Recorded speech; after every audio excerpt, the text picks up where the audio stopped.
কিরে সুমনা, তোরে কালকে আইয়া কইয়া গেলাম, আবার আজকে আইতে হইলো। একটা ফোন দিয়ে যে কইমু, একটা ফোনও তো চালাস না।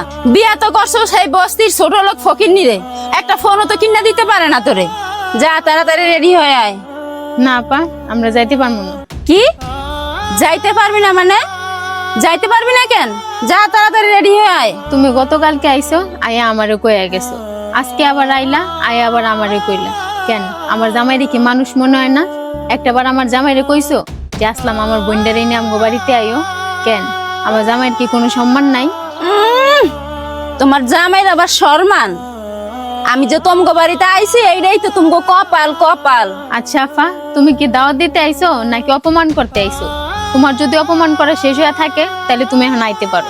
দেখ, তুই আমার বোন, একবার না দুই দুইবার আইছি, কর প্রয়োজন ছিল তাই কইছি।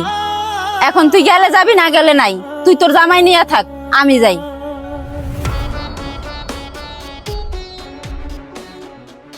এই যে শোনা, তুমি আফার সাথে এমন ব্যবহার কেন করলা? আফা বাড়িতে আইছিল, তার সাথে ভালোভাবে কথা কইতে পারতে নাকি? আমার কাছে যা ঠিক মনে হইছে আমি তাই করছি। আমার বাড়িতে আইয়া আমার জামাইয়ের অপমান করে যাইবো, আমি কি ছাইড়া দিমু?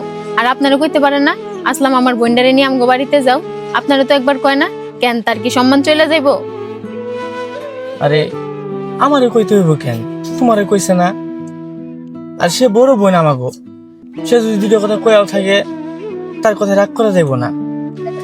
আর সে আমার কি কইছে না কইছে আমি এখানে দাঁড়ায় সবই শুনছি।